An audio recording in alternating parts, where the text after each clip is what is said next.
So we all know the story of Job, but let's hone in on the part where God started speaking to Job and answered him. So a lot of us know the stories, but for those who don't, Job 40 to 40 through 43 is basically God saying, well, if I'm, if I'm guilty and if I'm wrong, then answer all these questions for me. All of the things that which really no human can answer. But he was challenging Job. He was humbling Job at the same time. But I also want to point out something else.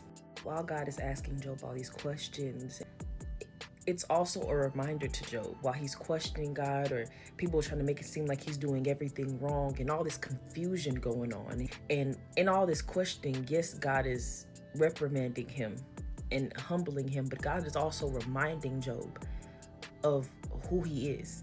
God is telling Job about things that his mind couldn't even fathom to think of, let alone answer how, why, and when. He's reminding Job that he is God.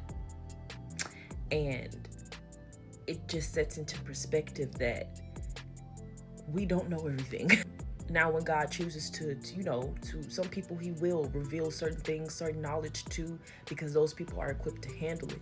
But when we're going through things, it's really hard not to be like, God, what is going on? And he's valid for being frustrated, right? Because a lot of this just happened out of nowhere. So we can understand, especially as humans, why Job was so frustrated. And then we do have friends that's like, they have a reason to accuse us too. Well, maybe you're doing this, or maybe you're doing that, or maybe you're not doing this right, maybe you're not doing that right. When sometimes that's really not even the case. It's not everybody's situation. We can also use this Job story not to just touch on how he was how he had everything, he lost everything, and then God gave it back to him. But let's talk about how God in the reprimand is reminding him of who he is and where he sits and how much he sees and how he operates in the details and the small things. And he's very purposeful, and he doesn't just do things just to do it. There's always a reason. So when God asks us to trust him, it's because he's only doing this for our good, and he's only working things out for our good. God has no intentions of being evil or doing evil. That's not who he is. So when he asks us to trust him, it's because of where he sits and how much he sees, and he can see beyond what we can even comprehend. They say God is eternal, and the human mind can't really even comprehend what that even means, because it's so great, it's so beyond. He sees what we do not. He's seen in the future, he's seen in the past, he's seen in the present. He was here before time existed, he was here before the earth.